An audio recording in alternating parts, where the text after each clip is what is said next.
పాలక వర్గాల కాలపరిమితి ముగిసి దాదాపు 2 సంవత్సరాలు పూర్తవుతున్న కాలంలో ఈ క్రమంలోనే జిల్లా యంత్రాంగం అధికారుల పాలనలో కరీంనగర్ జిల్లా అభివృద్ధి పథంలో నడిచిందా, ప్రభుత్వ పథకాల అమలుపై ఎలా స్పందించారు, జిల్లా తీరుతెన్నులపై మనం తెలుసుకునే ప్రయత్నం చేద్దాం. ఈ క్రమంలో మనతోని కరీంనగర్ జిల్లా కలెక్టర్ శ్రీమతి స్మితా సబర్వాల్ ఉన్నారు. వారితో అడిగి మిగతా విషయాలు తెలుసుకుందాం. నమస్తే మేడం. నమస్తే మేడం, 2012 ఏడాది కాలంలో జిల్లాకు సంబంధించి మీరు చేసిన పనితీరు ఎలా ఉందనుకుంటున్నారు? ముఖ్యంగా ఎలాంటి సమస్యలు మీరు గ్రహించారు? మీరు చెప్పిన సంవత్సరంలో నా దృష్టిలో చాలా వరకు అన్ని శాఖలకి సమన్వయంతో ప్రభుత్వం తరఫు నుంచి పేద ప్రజల కోసం ఉన్నటువంటి స్కీమ్స్ మేము సర్వీస్ డెలివరీ ప్రకారం మరియు జవాబుదారీతనం ప్రకారంగా కూడా చూస్తే చాలా వరకు శాఖలకి పనితీరు మెరుగైంది అనేది నా భావన. దీంట్లో గ్రాస్ రూట్ లెవెల్ నుంచి అంటే ఒక క్షేత్రస్థాయి నుంచి ఉన్నటువంటి అధికారులకి తీసుకుంటూ పైన అధికారులు అందరికీ కూడా ఒక సెన్సిటివిటీ అంటే ప్రజలకి దగ్గర ఉన్నటువంటి ఒక అధికారి యంత్రంగా పేరు వచ్చింది. దీంట్లో చాలా వరకు ప్రతి స్థాయిలో అందరూ కష్టపడారనేది నేను నమ్మకంగా చెప్పవచ్చు.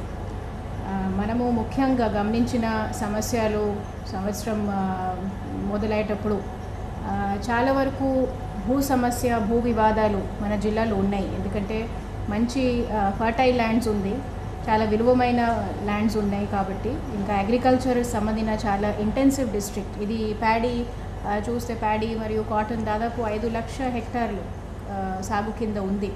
సో వ్యవసాయ సంబంధించిన చాలా ఇబ్బందులు మన రైతు సోదరులు ఎదుర్కొన్న పరిస్థితి ఉండింది.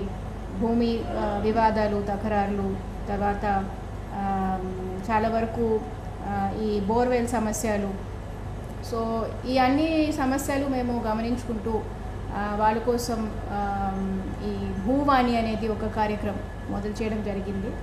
దాదాపు డిసెంబర్ 2011లో ప్రతి గ్రామ సభ జరిపించుకుంటూ అక్కడ ఉన్నటువంటి భూమి సంబంధించిన సమస్యలు ఏమున్నాయనేది పెటిషన్స్ ద్వారా తీసుకుంటూ దాని మీద దాదాపు 2 నెలల పరిశీలన చేసుకుంటూ ఇంకా ఫిబ్రవరి మార్చ్ 2012లో గ్రామ సభ మరీ జరిపించి చాలామందికి విరాసత్నామా కానీ ఈ డిస్ప్యూట్స్ సంబంధించిన సెటిల్మెంట్ కానీ తర్వాత బౌండరీ హద్దులు సంబంధించిన డిస్ప్యూట్స్ కానీ ఇలాంటి మేము సెటిల్మెంట్ చేశాము.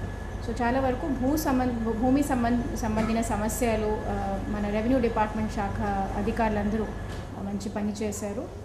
దీంతో పాటు నేను చెప్పినట్టు ఇది వ్యవసాయం సంబంధించిన ముఖ్యంగా ఈ జిల్లా కాబట్టి ప్రొక్యూర్మెంట్ కొనుగోలు సంబంధించిన ప్రక్రియ కూడా మన జిల్లాలో ఈ లాస్ట్ 2-3 సీజన్స్ నుంచి చాలా బాగైంది అనేది నేను కన్సిడర్ చేస్తున్నాను. ఎందుకంటే ఇంతకుముందు రైతులు దాదాపు 10 రోజు సెంటర్కి వచ్చి కూడా చెక్ కోసం వెయిట్ చేయించడం, తర్వాత వర్షం వస్తే వాళ్ళకి ఒక ఇన్సెక్యూరిటీ ఉండడం.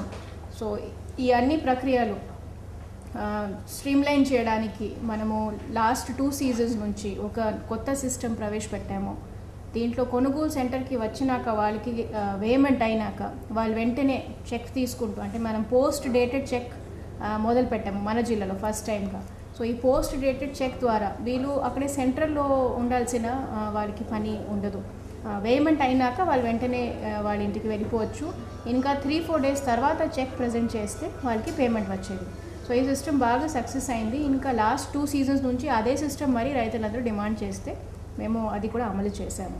సో మనం ఎక్కడైనా ఇప్పుడు కొనుగోలు నడుస్తున్నాయి అనేది కూడా ఎంత పెద్ద మీడియాలో రావట్లేదు, ఎందుకంటే బాగా స్మూత్గా నడుస్తున్నాయి. సో సెంటర్స్లో రైతులు రావడం, మన ఐకేపీ సంఘాల మహిళలు కూడా చాలా మంచిగా ప్రతి ప్రాసెస్ బాగా ప్రొఫెషనల్గా చేసుకుంటూ మన రెవెన్యూ డిపార్ట్మెంట్, మార్కెటింగ్ డిపార్ట్మెంట్ సిబ్బందికి కోఆర్డినేషన్తో ఈ కొనుగోలు ప్రక్రియ అయితే మన జిల్లాలో చాలా స్మూత్గా నడుస్తుంది. అంటే ముఖ్యంగా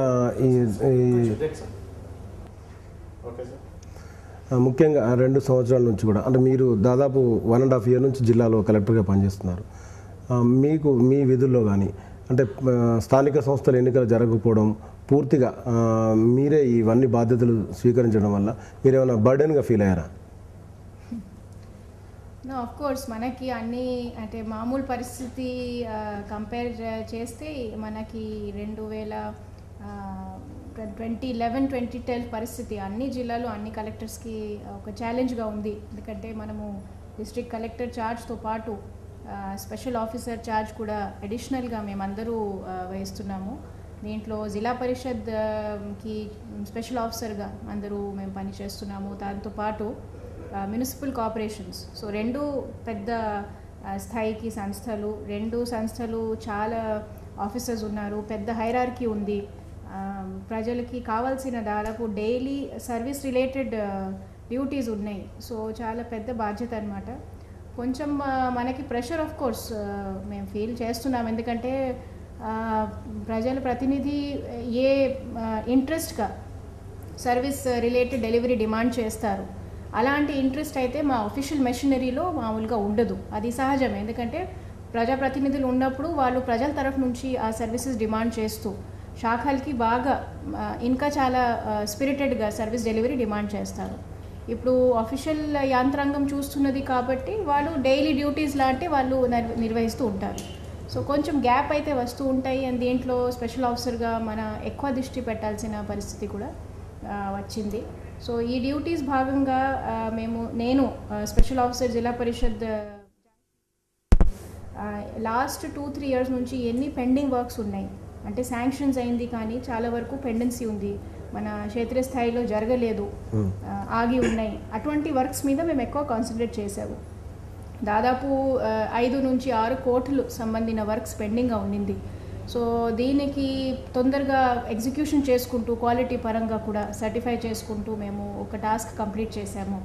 ఇంకా ఎక్కడెక్కడ జరగలేదు ఆ వర్క్స్ కూడా క్యాన్సిల్ చేస్తూ దీని బదులు ఇంకా ఇప్పుడే కావాల్సిన కొత్త వర్క్స్ ఏమున్నాయి, కొన్ని ఇన్కంప్లీట్ వర్క్స్ ఉన్నాయి. ఒక స్కూల్ బిల్డింగ్ ఉండొచ్చు, అన్ని గదులు కట్టి ఉన్నాయి కానీ ఒక బాత్రూమ్ కట్టలేదు. అటువంటి ఇన్కంప్లీట్ వర్క్స్కి మేము సబ్స్టిట్యూట్ చేస్తూ కూడా ఆ నిధులకి తప్పనిసరిగా మంచి ఉపయోగంగా పెట్టామనేది నాకు సాటిస్ఫాక్షన్ ఉంది. దీంతోపాటు మున్సిపల్ ఛార్జ్ కూడా అడిషనల్గా నా దగ్గర ఉండడం వలన కరీంనగర్ ఒక డిస్ట్రిక్ట్ హెడ్ క్వార్టర్, దానికి ఒక ప్రత్యేకంగా ఒక గుర్తింపు ఉండాలనేది కూడా మా తరఫు నుంచి మన నగరం ప్రోగ్రామ్, మన జిల్లా మంత్రి మరియు తర్వాత స్థానిక ఉన్నటువంటి ఎంపీ ఎమ్మెల్యేస్ అందరికీ సపోర్ట్తో ఈ మన నగరం ప్రోగ్రామ్ మేము మొదలుపెట్టాము. మన నగరంలో ఉన్నటువంటి ప్రధానమైన సంస్థలు, బిజినెస్ కానీ కమర్షియల్ కానీ స్వచ్ఛంద సంస్థలందరికీ ఒక ప్లాట్ఫామ్లో తీసుకువచ్చి అంటే మన నగరం మేమే డెవలప్ చేయాలి, మేమే ముందుకి రావాలనేది ఆ కాన్సెప్ట్ మీద కొన్ని పబ్లిక్ యూటిలిటీస్ మేము క్రియేట్ చేసాము. దీనికి భాగంగా కొన్ని traffic junctions, toilets, bus stops, so footpaths, especially senior citizens కోసం, హ్యాండిక్యాప్ పర్సన్స్ కోసం నడవడానికి సెపరేట్గా ఫుట్పాత్స్ క్రియేట్ చేయించడం, అలాంటి ఒక 2-3 కోట్ల వరకు పనులు మేము నిర్వహించాము. సో ఆ ఒకటి సాటిస్ఫాక్షన్ ఉంది that I could do it as a special charge. 2012 మీరు ఏదైతే బాధ్యతలు స్వీకరించి చేసిన జరిగిందో 2013కు మీరు ఎలాంటి టాస్క్ ఉంటబోతున్నారు? ఇన్ఫ్యాక్ట్ మనం స్టార్ట్ చేసిన 2011లో స్టార్ట్ చేసిన స్పెషల్ ఇనిషియేటివ్స్ కానీ రెగ్యులర్ ఇనిషియేటివ్స్ కానీ అన్ని కంటిన్యూషన్లో ఉండాలనేది నా 2013కి ప్రణాళిక. ఎందుకంటే ఏదో స్టార్ట్ చేస్తే మధ్యలో ఆపొద్దు, తర్వాత ఒక కరెక్ట్ సస్టైనబుల్గా చేయాలి అనేది భావనతో ఈ అన్ని ఇనిషియేటివ్స్ మేము కంటిన్యూ చేస్తూ ఉండాలి, ఇంకా మంచి దానికి ఫలితాలు రావాలనేది మన 2013కి ప్లాన్. స్పెషలీ నా ఫోకస్ ఏరియాస్ ముందు నుంచి హెల్త్ మరియు ఎడ్యుకేషన్ రంగాల మీద ఉండింది కాబట్టి జిల్లా వ్యాప్తంగా ఈ హెల్త్ సేవలు మేము ఇంకా స్పెషలీ పేద ప్రజలకి గవర్నమెంట్ హాస్పిటల్స్ కానీ మన ప్రైమరీ హెల్త్ సెంటర్స్ ఉండొచ్చు, అక్కడే వాళ్ళకి మంచి ఒక పరిస్థితి, మంచి ఒక సర్వీసెస్ అందినట్టు ఒక అట్మాస్ఫియర్ క్రియేట్ చేయాలనేది సంకల్పం ఉండింది. అది ఇప్పుడు వరకు కంటిన్యూషన్లో ఉంది. ఇప్పుడు కూడా మేము ప్రతి 15 days 20 daysలో ఫీల్డ్ విజిట్స్తో పాటు మన ఉన్నటువంటి స్కైప్ టెక్నాలజీ మేము దీనికి ఒక యంత్రంగా వాడుతున్నాము. యంత్రంగా అంటే మానిటరింగ్ కోసం, వాళ్ళతో కమ్యూనికేషన్ కోసం. అంటే ముఖ్యంగా మీరు వైద్య విద్య ఈ రెండింటిని ఒక ఛాలెంజ్గా తీసుకొని జిల్లాలో పనులు స్టార్ట్ చేయడం జరిగింది. వాటి మీద మీరు ముఖ్యంగా శ్రద్ధ వహించడం కూడా జరిగింది. అంటే మీరు కొత్తగా ఇన్నోవేటివ్గా కొన్ని పథకాలు కూడా జిల్లాలో ప్రవేశపెట్టడం జరిగింది. అందులో ప్రముఖంగా అమ్మలాలన లాంటి పథకము, సన్నిహిత, మార్పు ఇలాంటి, అంటే మీరు అమ్మలాలన పథకం అని దీన్ని ఎలా పెట్టాలనుకున్నారు, మీకు ఆలోచన ఎలా వచ్చింది? యాక్చువల్లీ మేము సాధారణంగా చూస్తే మన పేద ప్రజల్లో దాదాపు అంటే డైలీ వేజ్ అర్నింగ్ ఒకటి వాళ్ళకి పనితీరు అనమాట. అంటే డైలీ వాళ్ళకి 100 రూపీస్ 200 రూపీస్ అటువంటి అర్నింగ్స్ ఉంటాయి. మరి ఒక సాధారణ అంటే ప్రతి ఒక్క పేద కుటుంబంకి సమయం వస్తుంది, ఒక లేకపోతే 2 పిల్లలు కుటుంబంలో వస్తారు. కాబట్టి ఆ సమయంలో ఈ పేద ప్రజల మీద చాలా భారం వస్తున్నది. వీళ్ళు ఆప్షన్ లేకుండా, అంటే వాళ్ళకి వేరే దిక్కు లేదు కాబట్టి ప్రైవేట్ ఆసుపత్రికి పోవడం. గర్భిణీ స్త్రీలకు సంబంధించి ఒక గర్భిణీ స్త్రీ ఎందుకండి, గర్భిణీ స్త్రీతో పాటు మామూలుగా మన చిన్న చిన్న ఆరోగ్యం సంబంధించిన రోగాల కోసం, ఒక కోల్డ్ ఉండొచ్చు, జ్వరం ఉండొచ్చు, ఇంకా అంటే మలేరియా ఉండొచ్చు, అటువంటి వ్యాధుల కోసం కూడా పెద్ద పెద్ద ప్రైవేట్ ఆసుపత్రికి పోవడం, నర్సింగ్ హోమ్స్కి పోవడం, అక్కడే వాళ్ళకి తెలియకుండా చాలా పెద్ద బిల్స్ ఇవ్వడం, అంటే ఒక్కొక్క కుటుంబంకి దాదాపు 40-50 వేల వరకు ఖర్చులు పోతున్నాయి. సో ఇదే పరిస్థితి మేము గమనించాము. తర్వాత మన జిల్లాలో కరీంనగర్లో ప్రత్యేకంగా ఈ సిజేరియన్, ఈ ఆపరేషన్ సంబంధించిన ప్రాక్టీస్ కూడా దాదాపు మనకి తెలిసే వరకు ప్రపంచంలో ఎక్కువ శాతం ఉంది. సో ఒక 100 డెలివరీస్లో దాదాపు 80 నార్మల్ జరగాలి మామూలు పద్ధతి ప్రకారం, 20 అయితే ఆపరేషన్ జరగాలి.